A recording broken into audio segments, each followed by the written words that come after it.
Hi guys, welcome back to our channel. இன்றைக்கி நம்ம சேனலில் என்னோட கிச்சன் டூர் தான் பார்க்க போகிறோம். வாங்க ஃப்ரெண்ட்ஸ் பார்க்கலாம்.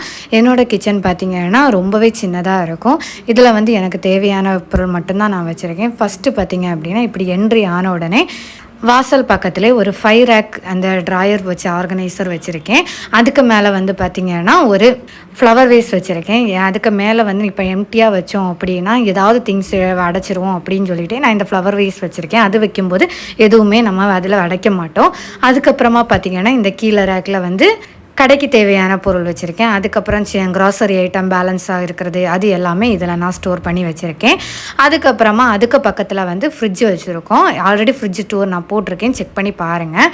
அதுக்கு கிட்ட பார்த்திங்கன்னா இந்த பக்கத்தில் ஒரு ஸ்டூல் போட்டு என்னோடய பாத்திரங்கள் எல்லாத்தையுமே நான் வந்து வாஷ் பண்ணிவிட்டு இதில் தான் வச்சுருப்பேன். அதுக்கப்புறமா இந்த டோரை திறக்கும்போது இந்த டோருக்கு பின்னாடி வந்து ஸ்பேஸ் வேஸ்ட்டாக போகுது அப்படின்னு சொல்லிட்டு அதில் வந்து அந்த ஹூக்கு மாட்டி அதில் ஸ்பூன்ஸ் எல்லாமே ஆர்கனைஸ் பண்ணி வச்சுருக்கேன்.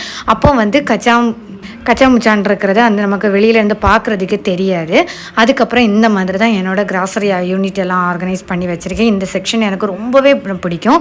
பார்க்குறதுக்கே ரொம்ப அழகாக இருக்குங்க. இதை பார்த்தாலே மைண்ட் ரொம்ப ரிலாக்ஸாக இருக்கும். இதில் வந்து பார்த்திங்கன்னா அங்கங்கேயே செடி எல்லாமே நான் வச்சுருக்கேன். ஃபஸ்ட்டு ரேக்கில் பார்த்திங்க அப்படின்னா இது கொஞ்சம் கடைக்கு தேவையான பொருள் அதெல்லாமே தான் வச்சுருக்கேன்.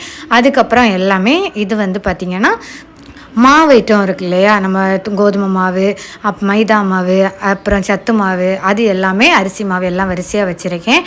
அதுக்கப்புறம் கீழே பார்த்திங்கன்னா தேயிலைப்பொடி, மிளகாத்தூள், மல்லித்தூள், அப்புறம் அரிசி சின்ன பாஸ்மதி அரிசி, ராகி, கம்பு, அப்புறம் புளி அதெல்லாமே நான் வச்சுருக்கேன். அதுக்கப்புறம் பார்த்திங்கன்னா இதில் வந்து அதுக்கு கீழே உள்ள ரேக்கில் என்ன வச்சுருக்கேன் அப்படின்னா சின்ன சின்ன மசாலா ஐட்டம்ஸ் எல்லாமே தான் வச்சுருக்கேன். அது இதில் பார்த்திங்க அப்படின்னா நான் வந்து கவுண்டர் டாப், இந்த சுவிட்ச் போர்டுக்கு கீழே வந்து கவுண்டர் டாப் அது வந்து ஸ்டார்ட் ஆயிரும். இதில் பார்த்திங்க அப்படின்னா மஞ்சத்தூள், சின்ன சின்ன பொருள் எல்லாமே வச்சுருக்கேன். இந்த ப்ராடக்டோட ஏதாவது லிங்க் வேணும் அப்படின்னா எனக்கு கமெண்ட் பண்ணுங்கள், நான் உங்களுக்கு ஷேர் பண்ணுறேன். அதுக்கப்புறமா இது வந்து கவுண்டர் டாப் ஆரம்பிக்குது. கவுண்டர் டாப் ஆரம்பிக்கிற அந்த ஸ்டார்டிங்கில் பார்த்திங்கன்னா நான் ஓவன் வச்சுருக்கேன். அதுக்கு மேலே வந்து ஃப்ளவர் வேஸ் வச்சுருக்கேன். ஆல்ரெடி இந்த கவுண்டர் டாப்போட ஆர்கனைசேஷன் வீடியோ வந்து டீட்டெயிலாக நான் ஷேர் பண்ணியிருக்கேன் ஷார்ட்ஸில், செக் பண்ணி பாருங்கள். அதுக்கப்புறமா மிக்ஸி வச்சுருக்கேன். எல்லாத்தையுமே ஒரு ஸ்டாண்டு வச்சு தான் நான் வச்சுருக்கேன். அப்போ தான் நமக்கு க்ளீன் பண்ணுறதுக்கு ஈஸியாக இருக்கும். இனி வந்து பார்த்திங்கன்னா இதில் வந்து ஆயில் ரேக் எல்லாமே வச்சுருக்கேன். அதுக்கப்புறம் கொஞ்சம் வந்து க்ரீனிஷாக இருந்துச்சுன்னா நமக்கு வந்து கிச்சன் வந்து கொஞ்சம் பாசிட்டிவ் வைப்பாக இருக்கும். அதனால வந்து எல்லாமே க்ரீனிஷாக வச்சுருக்கேன். இது பார்த்திங்க அப்படின்னா இடிகள் எல்லாமே மேக்ஸிமம் ஆன்லைனில் வாங்கினதான். எதற்காச்சும் லிங்க் வேணும் அப்படின்னா எனக்கு கமெண்ட் பண்ணுங்கள். இது அடுப்பு வரைக்கும் ஆன்லைனில் தான் வாங்கியிருந்தேன். இவ்வளோ இடத்துல தாங்க என்னால் சமைக்கிறதுக்கு கட் பண்ணி எடுத்து இது பண்ண முடியும். ரொம்பவே சின்ன கிச்சன் தான். அதுக்கப்புறம் பார்த்திங்கன்னா வாஷ் பேஷனுக்கு மேலே பார்த்திங்க அப்படின்னா எனக்கு ஃப்ரிட்ஜில் யூஸ் பண்ணுற பாக்ஸஸ் அதெல்லாமே வச்சுருக்கேன். அப்புறம் அதுக்கு கீழே டிஃபன் பாக்ஸ் வச்சுருக்கேன். அப்புறம் வந்து நம்ம வாசல் ஏறினோடனே லெஃப்ட் சைடில் வந்து இந்த பெரிய ஒரு ஷெல்ஃப் இருக்குது. இந்த ஷெல்ஃப் இருக்குன்னு தாங்க பேர், ஆனால் எல்லாமே சின்ன சின்ன ஷெல்ஃபாக இருக்கும்.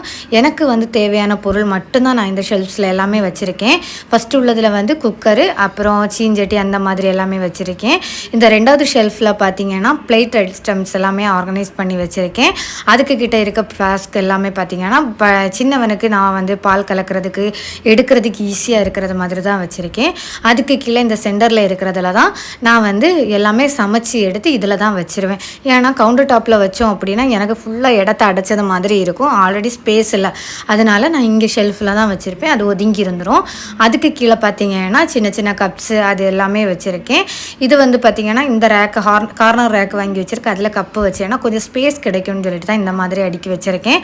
அதுக்கு கீழே பார்த்திங்கன்னா பெரிய பெரிய பாத்திரங்கள் எல்லாமே நான் சிக்கன் வைக்கிறது, அப்பளம் வைக்கிறது அந்த மாதிரியெல்லாம் பெரிய பெரிய பாத்திரங்கள்லாம் இதில் நான் இந்த பக்கத்தில் அடுக்கி வச்சுருக்கேன். இதுக்கு கீழே வந்து கவுண்டர் டாப்புக்கு கீழே எப்படி ஆர்கனைஸ் பண்ணி வச்சுருக்கேன்னா இதில் வந்து காலியாக இருக்குது பார்த்திங்களா இடம், அதில் வந்து ஏதாவது டஸ்ட்பின் வைப்பேன். அதுக்கப்புறம் பார்த்திங்கன்னா அரிசி எல்லாமே இதில் தான் ஸ்டோர் பண்ணி வச்சுருக்கேன். அப்புறம் கடைக்கு தேவையான பாத்திரங்க அதெல்லாமே இந்த மாதிரி ஒரு ஸ்டாண்டு வந்து ஒசத்தி நம்ம வச்சோம். இது வந்து பார்த்திங்கன்னா செப்பல் ஸ்டாண்டு. அது நம்ம வச்சோன்னா நமக்கு வந்து கீழே வந்து அழுக்க ஆகாது. நம்ம ஏதாச்சும் பண்ணணுன்னாலும் நம்ம வந்து தூக்கும்போது ஈஸியாக இருக்கும், ரொம்ப கிளம்ஸியாக இருக்காதுன்னா நான் இப்படி வச்சுருக்கேன். என்னோடய கிச்சன் எப்படி இருக்குது அப்படின்னு சொல்லிட்டு எனக்கு கமெண்ட் பண்ணுங்கள். ஏதாச்சும் நான் திரும்பி ஆர்கனைஸ் பண்ணி வைக்கணுமா அப்படின்னு சொல்லிட்டு எனக்கு கமெண்ட் பண்ணுங்கள். எனக்கு ஒரு ஐடியா கிடைக்கும். ஃபுல்லாகவே காமிக்கிறேன்னா இவ்வளோ தாங்க என்னோட கிச்சனு. ஒரு ஆள் நின்னாலே கிச்சன் நிரம்பிருந்து. பிடிச்சிருந்துச்சுன்னா லைக் பண்ணுங்கள்.